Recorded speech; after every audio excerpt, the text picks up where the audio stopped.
அதுக்கு அவங்க அம்மா சொல்றாங்க, சம்மர் ரொம்ப சுட்டியா இருப்பா. அதனால குழந்தை பெத்துக்க வேணாம். அவ ஒருத்தியே போதும்னு சொல்லி முடிவு பண்ணிட்டோம் அப்படின்னு சொல்றாங்க.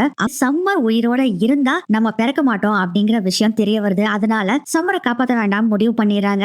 குவென் கேக்குறாரு, உண்மையை சொல்லிட்டியா உன் அக்காட்ட? இல்ல நான் சொல்லல. நான் உயிரோட இருக்கணும்னா என் அக்கா சாகணும் அப்படின்னு சொல்றாங்க. நீ உன்னோட சுயநலத்துக்காக நீ சம்மர் சாக விட போறியா அப்படின்னு நினைக்கிறாங்க. குவென் பேசுறதை கேட்டோடனே ரொம்ப ஃபீல் ஆகுது லூசிக்கு. சம்மர் கிட்ட போய் உண்மையை பூரா சொல்லிடுறாங்க. அப்போ சம்மர் கேக்குறாங்க, அப்போ நான் உயிரோட இருந்தா நீ பிறக்க மாட்ட கரெக்டா? இன்னொரு விஷயம் சொல்லிட்டா சம்மர், உன்னை பாக்குறதுக்கு முன்னாடி உன் மேல அவ்வளோக்கா பாசம் இல்லாடா, உங்ககிட்ட பழகுன பின்னாடி உன்னை விட்டு போக கூடாதுன்னு தோணுது. உன்னை நான் எப்படி காப்பாத்திடுவேன் அப்படின்னு சொல்றாங்க லூசி. அடுத்தது நைட் ஆகுது. அன்னைக்கு தான் சம்மரை கொல்ற நாள். சம்மர் என்ன பண்றாங்கன்னா ஒரு முடிவு எடுத்துறாங்க. தான் தங்கச்சி உயிரோட இருக்கணும், அதுக்கு நம்ம சாகலாம் அப்படின்னு முடிவெடுத்து நேரா அந்த பார்ட்டிக்கு போறாங்க. அங்க ஏமி இருக்காங்க.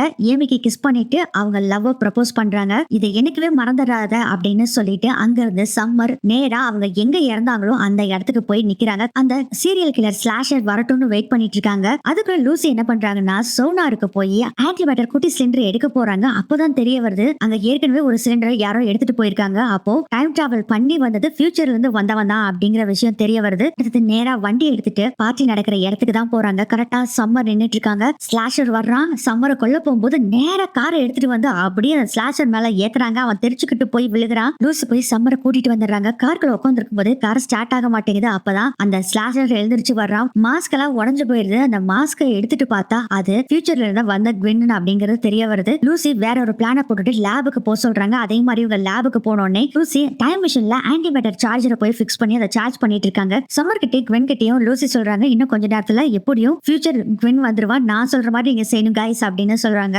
அவங்களும் ஓகேன்னு சொல்லிடுறாங்க. இவங்க சொன்ன மாதிரியே குவென் வர்றான். குவென் வந்த உடனே என்ன சொல்றான்னா, சம்மரை கொலை பண்றதுக்காக தான் பிரைன் வேல் ஏமி எல்லாத்தையுமே கொன்னேன். ஏன்னா இவ்வளவு ஏன் கொள்ளணும்னு நினைச்சேன்னா, என்ன ரிவர்ல தூக்கி போடும்போது இவ அப்படி சிரிச்சா. என்னோட லைஃபே அதுக்கப்புறம் தான் சேஞ்ச் ஆச்சு. எங்க போனாலும் என்ன அவமானப்படுத்தினாங்க, அசிங்கப்படுத்தினாங்க. நானும் சம்மர் கிட்ட போய் ப்ரப்போஸ் பண்ணா அவளும் என்ன ரிஜெக்ட் பண்ணிட்டா. அதனாலதான் இவளை கொல்லணும் முடிவு பண்ண அப்படின்னு சொல்லி பேசிக்கிட்டே இருக்காங்க. அந்த சமயத்துல பாத்தீங்கன்னா கரெக்டா சார்ஜ் ஆகி முடிச்சிருது.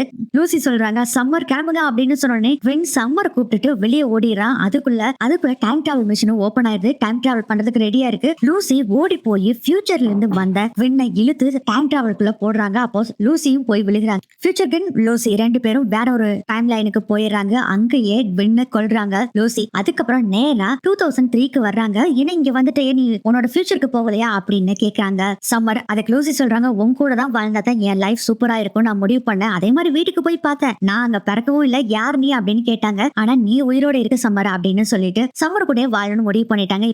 இப்போ சம்மரோட வீட்டுல லூசியை தத்து எடுத்துக்கிறாங்க. சம்மர் ஏமியை கல்யாணம் பண்ணிக்கிறாங்க. அவங்க குடும்பமே ஹாப்பியா இருக்காங்க.